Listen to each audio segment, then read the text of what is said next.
welcome to this week's episode of Scots in Us. I'm Camilla Hellman, and I'm going to be taking you on a look back at Scotland this August. It is like no other time in Edinburgh and Glasgow, with music, dance and theatre centre stage. During August, both cities host great festivals with cutting edge and traditional, from the Edinburgh International and Fringe to Piping Live to jazz and film festivals to the fantastic Edinburgh Royal Military Tattoo.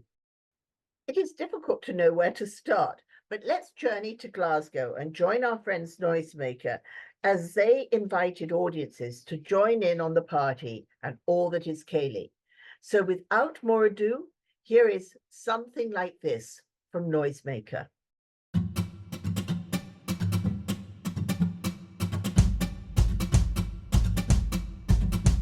Old Duncan the Stout was a man who loved to dance. He'd summon all his clan whene'er he found a chance. First he'd lead them in a toast and command they get in pairs. The dance we dance tonight will be danced for 100 years.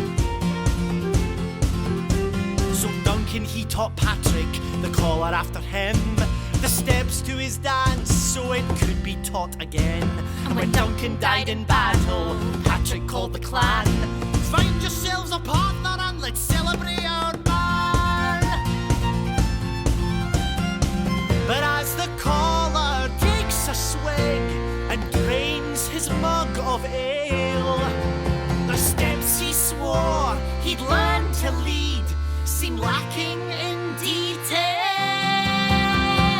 Holy Moses, my mind's gone blank. Was it 2 steps forward, then another back?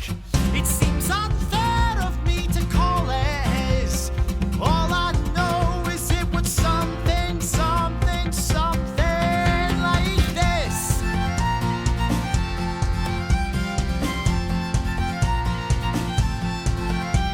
Centuries passed and the clan of Duncan grew. His dance was handed down, each caller learning it anew. Then came Arabella Inches, a fearsome woman chief. Not a chink in her armour, except in her left ear she was deaf. And so the day came for the chief to learn the steps. Her predecessor spoke them in his final dying breaths. But as she leaned in to listen, she turned her head to hear, and the steps became entrusted to her only faulty ear.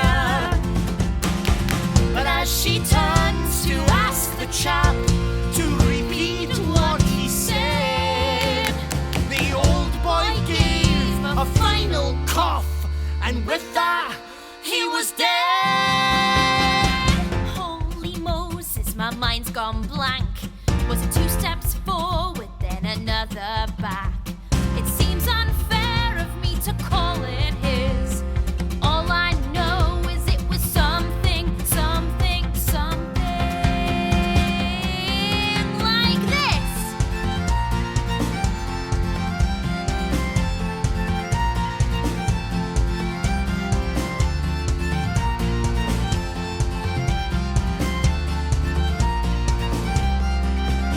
So every time the time arrives for the dance to be passed on, legend says that every caller somehow hears it wrong. From Duncan to Patrick to Arabella in her stoop, to the chief who thought he'd write it down but dropped it in his soup, to the caller in Rosyth who failed to inform the caller in Kincaid as he told it in a storm. But still it does survive as callers muddle through, and now it's found its way to here for us to pass to you.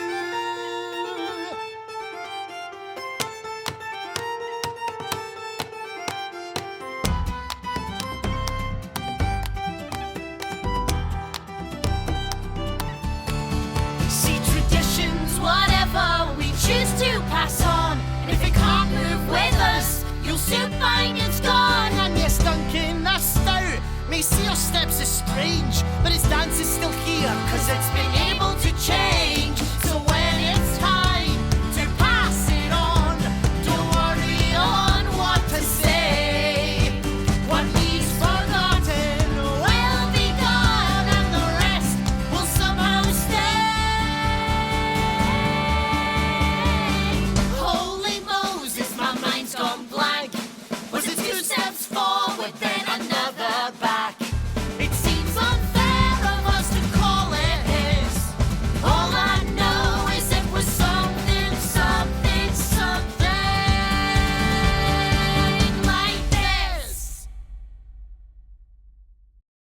Glasgow in August is filled with the sound of bagpipes and pipers and pipe bands from around the globe taking part in the World Pipe Band Championships and enjoying piping events throughout the city.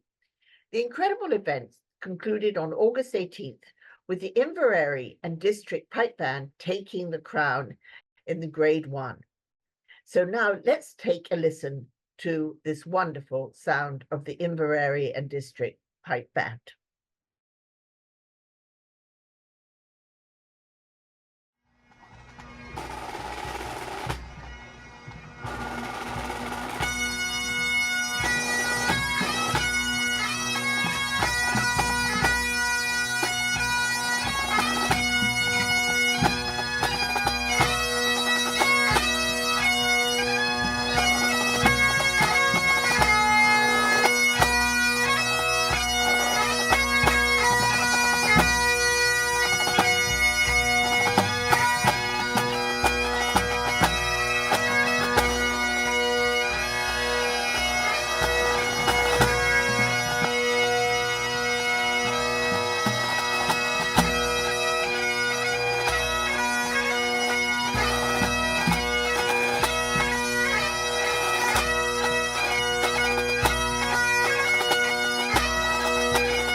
Glasgow to Edinburgh is a short 14-minute journey, and the halfway point is Falkirk, the home of the Kelpies, towering 100 feet above us, the largest equine sculptures in the world.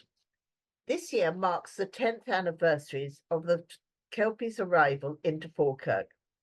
The Kelpies were created by our very good friend, sculptor Andy Scott.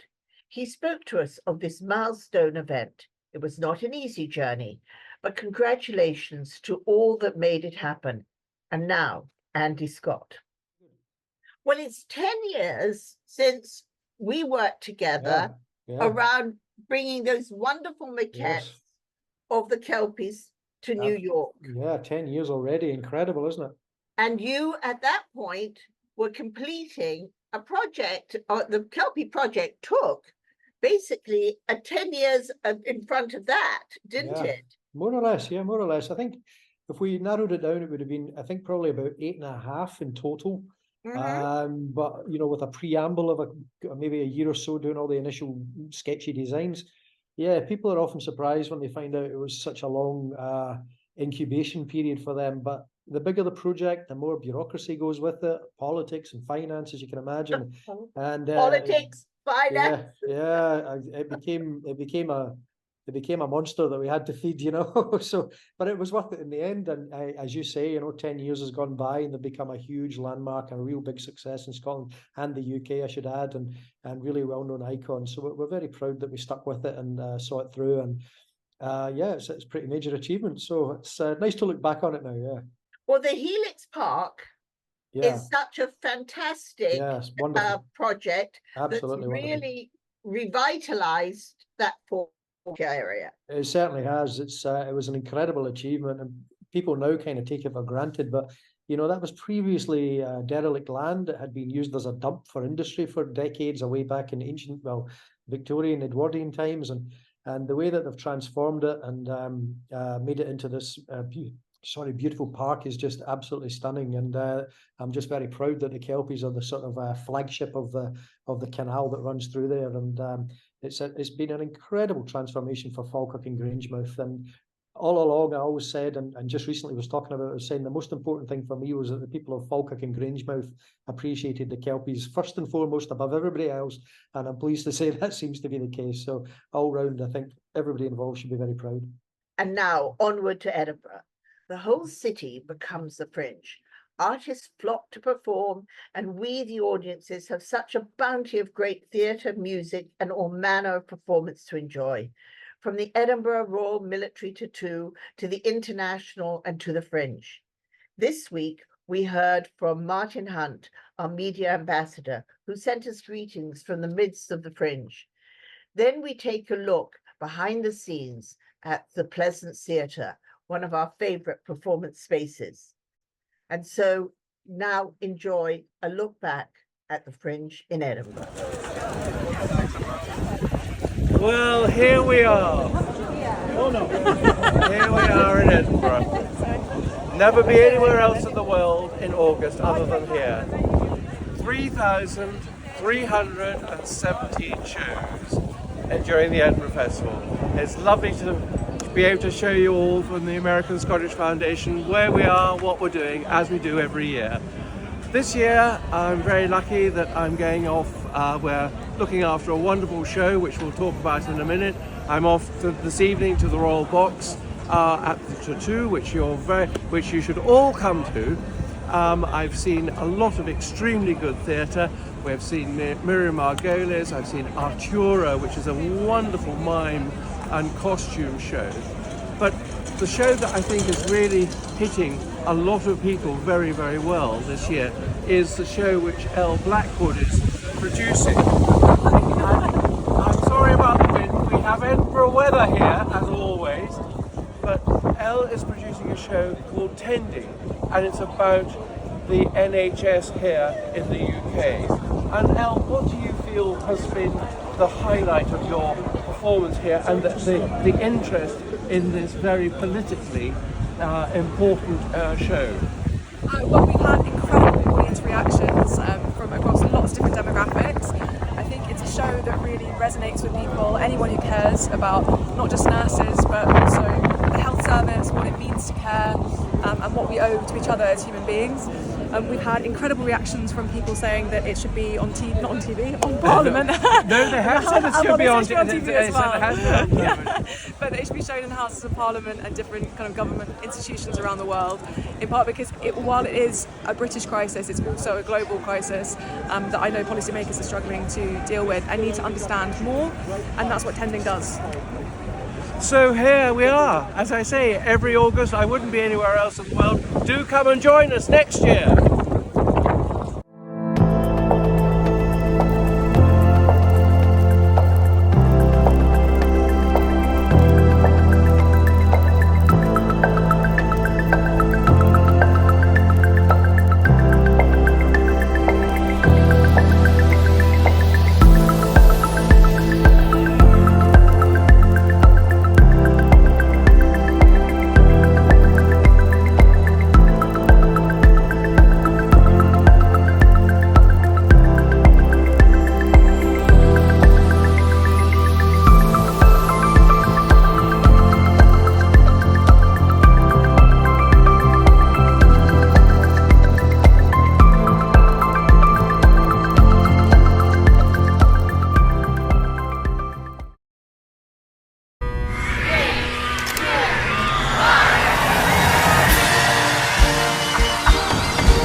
Thank you for joining us this week for the Scots in Us. We hope you've enjoyed it as much as we've enjoyed bringing it to you.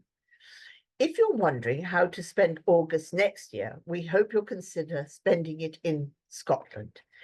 If in Scotland now, head up to Dunfermline to the Outwith Festival. There is always something exciting to see in the summer in Scotland, and even now into the fall. So until next week, take care.